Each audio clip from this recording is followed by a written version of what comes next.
Madame, Messieurs, bonjour et bienvenue pour cette nouvelle émission hebdomadaire que nous vous proposons régulièrement. Aujourd'hui, nous aborderons donc l'étude numéro 10, la Nouvelle Alliance. Alors, nous nous poserons la question de savoir ce que c'est la Nouvelle Alliance, quel intérêt elle a pour nous aujourd'hui. Et nous accueillerons donc pour échanger et discuter sur ce sujet Jean-Jacques Chaffograc. Bonjour Jean-Jacques. Bonjour Martial. Je suis extrêmement heureux de travailler avec toi aujourd'hui pour ce temps de réflexion. Moi également. Merci beaucoup. Voilà les amis, donc n'oubliez pas, vous êtes de plus en plus nombreux à vous abonner à notre chaîne et nous voudrions vraiment vous remercier pour cela. Ceux qui ne l'ont pas encore fait, n'hésitez pas. Abonnez-vous à votre chaîne YouTube, à notre chaîne YouTube, comme cela vous n'allez rater absolument aucune émission. Donc faites-le. La Nouvelle Alliance, nous vous retrouvons juste après.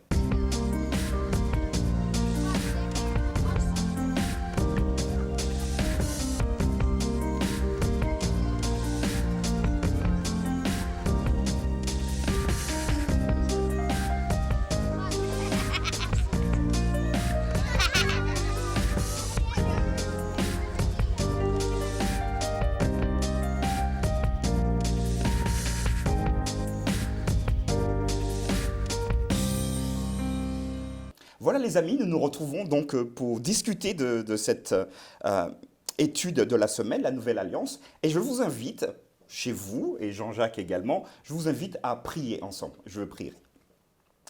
Notre Dieu, notre Père, nous te remercions pour ce temps que tu nous permets d'avoir ensemble, temps de réflexion pour nous permettre d'aller plus loin dans l'étude de la Bible. Et nous aimerions que tu puisses nous assister par ton Saint-Esprit. Parce que tout ce que nous allons entendre, tout ce que nous allons étudier, a pour finalité de nous permettre de mieux te connaître, mieux t'entendre nous parler. Alors, sois avec nous, garde-nous, je t'ai prié dans le nom de Jésus-Christ. Amen. Amen. Voilà Jean-Jacques. J'aimerais commencer tout de suite par un texte interpellant. Jérémie chapitre 31, verset 31. Donc, les jours viennent, donc déclaration de l'Éternel, c'est Jérémie qui parle ici. Donc les jours viennent où je conclurai avec la maison d'Israël et la maison de Juda une alliance nouvelle. Et cette expression alliance nouvelle, c'est la première fois qu'on la retrouve dans la Bible. Si ce texte parle donc d'alliance nouvelle, ça sous-entend qu'il y a une ancienne alliance. Peux-tu nous dire de quoi il s'agit ici, s'agissant donc de cette alliance nouvelle? Quelle est la meilleure des deux alliances, l'ancienne ou la nouvelle, s'il faut choisir?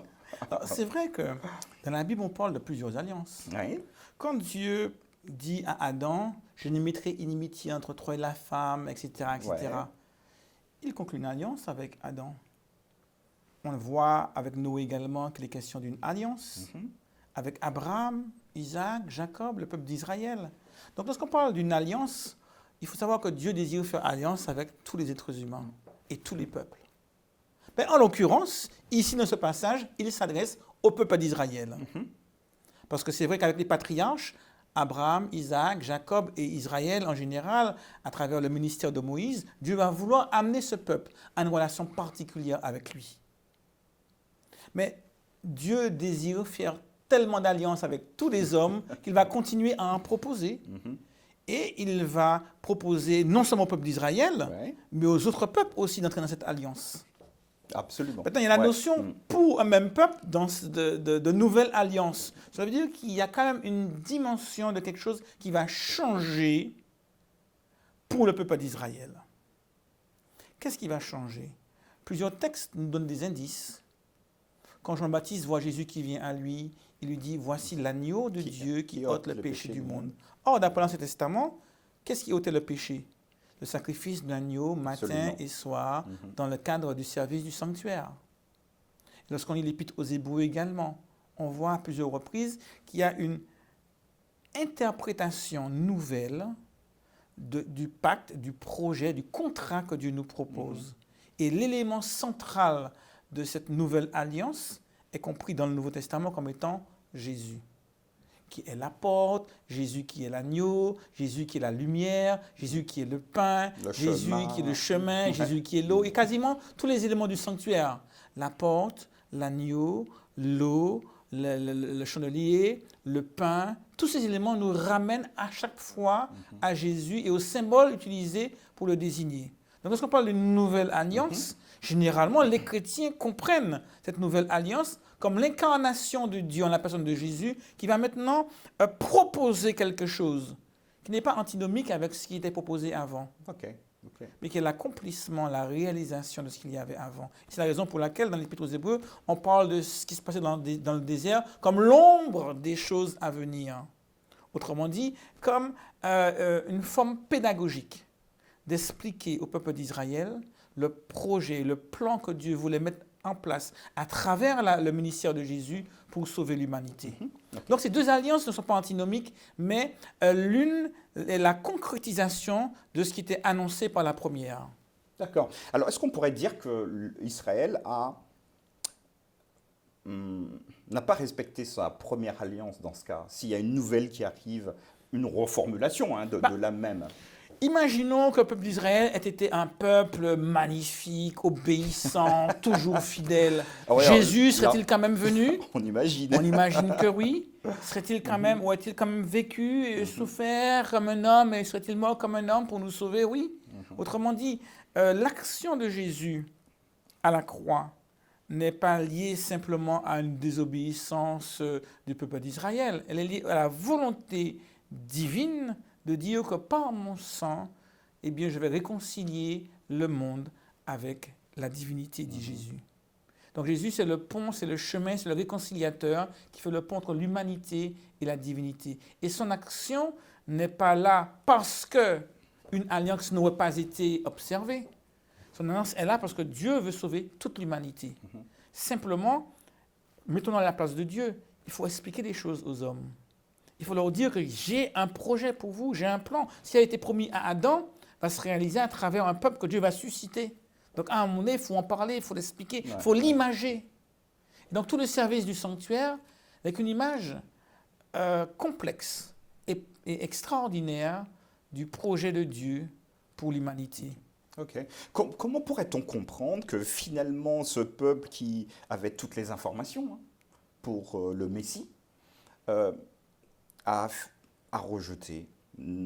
Ils ont préféré, enfin quand je dis ils, en tout cas les hauts dignitaires, ils ont préféré crucifier celui qui réalisait finalement tout ce qu'ils ont fait durant le sanctuaire. Est-ce qu'il y a une réponse à cela? On a tellement envie que la majorité ait toujours raison. Mais ce n'est pas souvent le cas. Et en matière spirituelle, c'est quasiment jamais le cas. Et malheureusement, tous les plans que Dieu met en place, tout ce qu'il fait pour nous, eh bien, se voit rejeté par la plupart des hommes. Et aujourd'hui encore, et quand j'étais petit, j'imaginais, mais pourquoi ne pas prendre un haut-parleur et aller dans la rue et puis dire à tout le monde, Jésus vous aime, et vous sauver. Et ce que j'imaginais, j'ai vu des gens le réaliser. Et j'ai pu voir également que c'était très inefficace. Et qu'on avait beau crier avec un haut-parleur, avec un porte-voix, Jésus vous aime, plus les gens criaient fort, plus les autres étaient indifférents. Ils se disaient, mais qui est ce fou qui parle? C'est quoi cette folie, cet illuminé, ce fanatique? Donc on voit que la question spirituelle est très délicate et que l'ennemi a tous les moyens qui existent pour pouvoir nous focaliser sur autre chose, nous distraire, nous préoccuper, à tel point que malheureusement, peu de gens s'intéressent à la voix de Dieu. Et là, j'ai envie de parler du silence. Parfois, il faut faire silence en soi. Parce qu'il y a beaucoup de choses qui font beaucoup de bruit en nous. Nos soucis, nos inquiétudes, nos travaux, notre travail, nos loisirs, la profession, nos problèmes de santé, problèmes relationnels, toutes sortes de problèmes qui existent au monde, ou bien nos passions comme le sport, la musique, que sais-je encore, sont tant d'éléments qui occupent tellement notre journée qu'on n'a même pas le temps d'entendre Dieu. Voilà. Et notre étude invite peut-être, ça va dans ta dynamique, à voir également que notre cœur est important. Et d'ailleurs, il semblerait donc que le cœur soit indispensable pour que cette alliance soit opérationnelle dans la vie des Israélites, mais dans la vie de tout chacun. Et d'ailleurs, nous pouvons lire, par exemple, dans Jérémie 24, verset 5, « Je leur donnerai un cœur pour qu'ils sachent que je suis le Seigneur. » On peut lire encore dans Ézéchiel 11, verset 19, « J'ôterai de leur chair le cœur de pierre et je leur donnerai un cœur de chair. » Ou encore dans Ézéchiel, chapitre 36, verset 26. « Je vous donnerai un cœur nouveau et je mettrai en vous un esprit nouveau. » Si quelqu'un venait te voir en te disant, écoute, je veux avoir un cœur nouveau, hein? En plus, en tant que pasteur, on va dire, waouh, c'est super, j'ai une étude à faire tout de suite. Je veux que la loi soit écrite dans mon cœur. Je veux connaître le Seigneur grâce à un cœur nouveau, mais je ne sais pas comment faire. Que pourrais-tu dire à cette personne? Déjà, un élément essentiel dans tous les passages qu'on vient de lire, ce n'est pas nous qui changeons notre cœur. Quelqu'un qui est malade du cœur ne peut pas dire, je vais m'opérer pour faire une transplantation cardiaque. C'est quelqu'un d'extérieur, un chirurgien, qui seul est à même de faire une transplantation cardiaque. De même, je ne peux pas changer mon cœur. Je ne peux pas faire quoi que ce soit pour avoir un cœur nouveau. Seul Dieu peut me donner un cœur nouveau. Et parfois, on s'illusionne. On croit pouvoir, par notre seule volonté, par notre désir ardent, eh bien, commencer à avoir un comportement différent, et prendre des décisions, forger le caractère pour être à l'image de ce que Dieu voudrait. Ce verset nous rappelle que ce n'est pas possible. Et pour reprendre les mots bibliques, un léopard, on ne peut pas changer sa peau. Je ne peux pas me changer. Je ne peux pas me transformer. Je ne peux pas être tout ce que j'aurais envie d'être et arrêter d'être, cesser d'être ce que je ne veux pas être. Paul l'a dit, ce que je veux faire, je ne le fais pas. Ce que je ne veux pas faire, c'est ce que je fais. Donc on arrive aux limites du pouvoir de la volonté humaine ou du désir humain. Je ne peux pas me changer, mais je peux vouloir accepter le changement que Dieu me propose, que Dieu seul peut opérer en moi. Donc à ce jeune, je dirais qu'il a fait le premier pas, le vouloir. Le deuxième pas, c'est de permettre plus pleinement à Jésus, à Dieu, de faire ce miracle en lui. Chaque fois que je fais un peu de bien, ce n'est pas moi qui le fais, c'est Dieu qui le fait en moi. Et on sous-estime cela. Parce qu'on a trop souvent été éduqués dans la mentalité du mérite. J'ai travaillé pour obtenir le tableau d'honneur. J'ai travaillé pour obtenir la promotion ou la prime. On a ce besoin humain de mériter ce qu'on obtient. Absolument. Et en matière spirituelle, ce n'est pas vrai. Je ne peux pas mériter quoi que ce soit, ni obtenir quoi que ce soit. Je dépends de Dieu entièrement pour cela. Donc c'est une leçon d'humilité. Pour dire à Dieu, voilà, je veux être bon, je veux être un super chrétien, je veux être le meilleur chrétien qui soit. Ouais, mais je ne peux pas. Alors je veux simplement te dire, vas-y, fais en moi ce que je ne peux pas faire pour moi-même. Ok, merci beaucoup. Je pense que si ce jeune peut-être nous écoute, je pense qu'il aura compris très clairement ce fameux cœur nouveau dont parle le texte biblique. Quand on a un cœur nouveau, on a envie d'aller louer Dieu, tu l'as dit d'ailleurs la semaine dernière, tu l'as dit, être dans une communion fraternelle. Alors, Ésaïe 56, verset 7 va nous rappeler que ma maison sera appelée une maison de prière pour tous les peuples. D'après toi, comment les Israélites ont entendu, ont compris cette expression pour, mon sanctuaire, notre sanctuaire saint et tout, une maison de prière pour tous les peuples? Qu'est-ce que tu peux nous en dire là-dessus? Qu'est-ce que tu en penses? C'est vrai qu'il y a plusieurs notions liées à cela. Déjà, on peut s'attacher au lieu, au bâtiment. Ma maison peut faire référence au bâtiment, au temple. Il faut savoir déjà qu'on peut imaginer que dans le temple, on intercède non seulement pour le peuple d'Israël, mais pour tous les peuples. Donc le ministère d'intercession en faveur de l'humanité tout entière. C'est vrai qu'aujourd'hui encore, nous sommes appelés à prier pour les autres. Paul nous invite à prier pour les autorités. Prions pour nos voisins, pour nos amis, pour les autorités de ce pays, pour les responsables politiques. Prions pour tous ceux qui peuvent être touchés par l'Esprit de Dieu. On peut l'entendre également par le fait que tous sont appelés à venir pour y adorer. Donc ce n'est pas simplement un lieu d'intercession, mais un lieu où les gens sont invités à venir pour rentrer dans l'adoration, communier avec Dieu. Et là, la maison devient ce lieu de refuge, ce lieu où je vais trouver le réconfort. Et nos églises, nos communautés, nos rassemblements peuvent devenir des lieux où les gens vont trouver du confort. Malheureusement, comme les humains sont en chemin et que nous sommes imparfaits, eh bien parfois nos communautés sont des lieux de disputes, de tensions, de conflits. Ah, mais je rêve de communautés Oui. où nous serons ensemble là pour pouvoir vivre la bienveillance, l'accueil, et où les autres qui sont chargés, fatigués, attristés, vont découvrir, en venant dans nos communautés, eh bien, un peu de paix, de réconfort. Oui, ça existe, il y en a qui trouvent le réconfort, mais qu'on soit encore davantage un lieu de réconfort, de paix. Et donc, faire de nos maisons spirituelles, de nos maisons familiales, le lieu, mais également la communauté de foi, eh bien, des lieux de prière, d'adoration, où on se sent bien. Et donc, quand ce texte de Jérémie nous parle de ce lieu qui est censé être un lieu pour tous les peuples, il montre qu'on doit être ouvert sur l'autre. C'est quoi l'Église? C'est un château fort où je me protège de l'ennemi? C'est un club pour ça? C'est plutôt un hôpital où on va trouver la guérison. Guérison des cœurs, guérison de l'âme, guérison des pensées, guérison émotionnelle, guérison psychologique. En quelque part, c'est une idée qu'on se fait de l'Église, de la communauté de foi, et ce rappel que Jérémie fait au peuple d'Israël montre quelle était la mission d'Israël vis-à-vis des peuples environnants. Mission qui, encore aujourd'hui, est la nôtre. Une maison ouverte sur l'extérieur.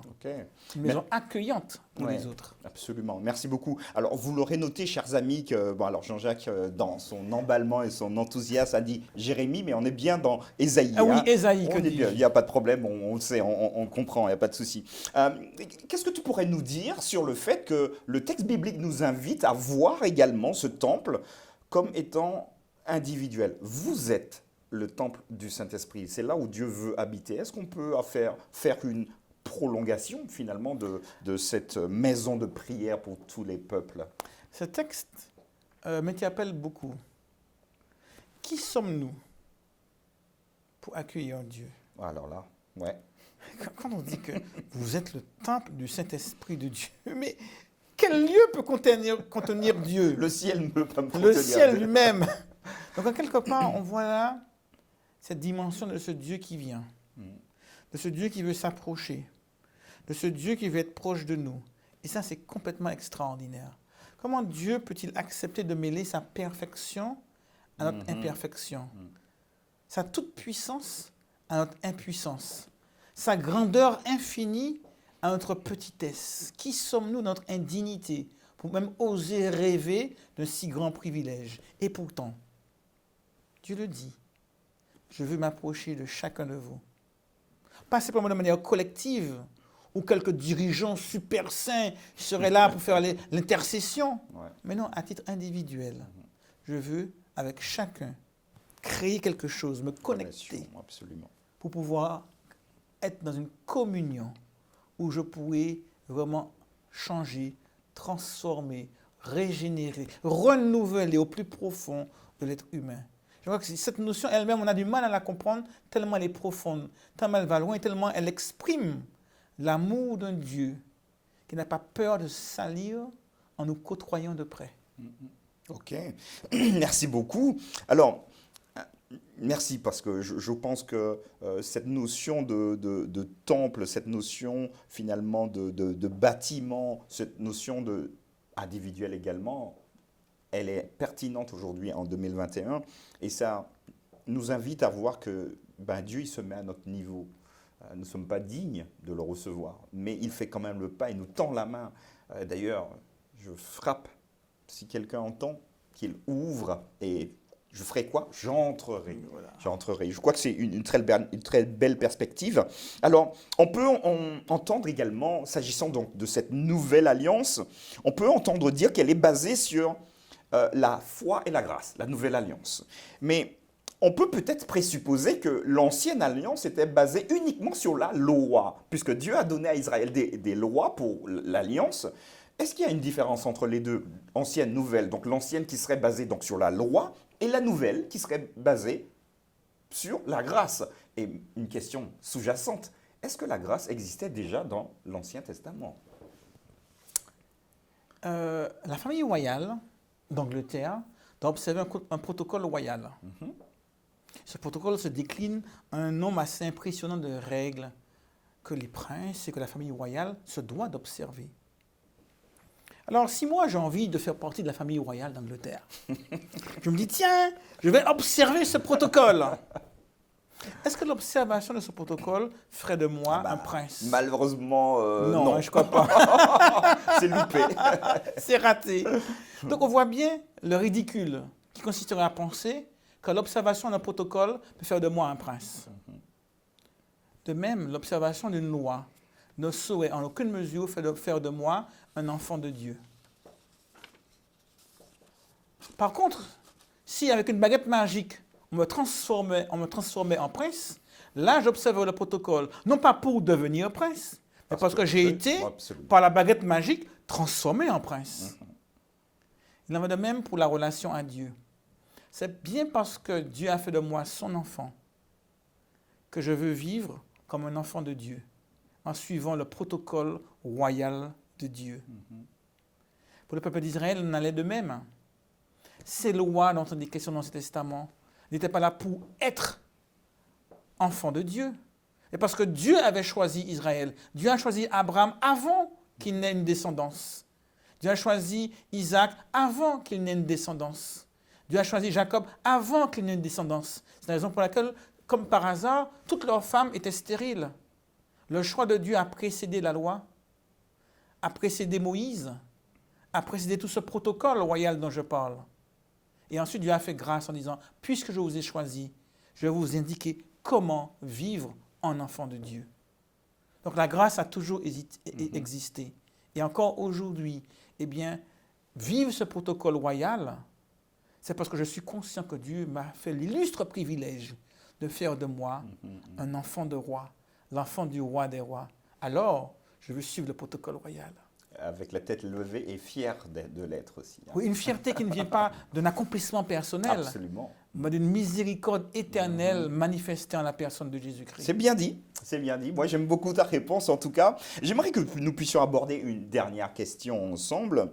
Donc, il s'est passé quelque chose de particulier à la mort de Jésus.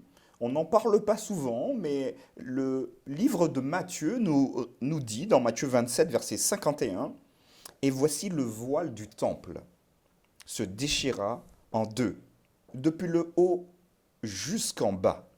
La terre trembla, les rochers se fendirent, les sépulcres s'ouvrirent et plusieurs corps des saints qui étaient morts sont donc ressuscités. » Dans quelle mesure cet événement-là, qu'on vient de lire ensemble, nous aide-t-il à comprendre que les sacrifices effectués dans le sanctuaire n'ont plus lieu d'être?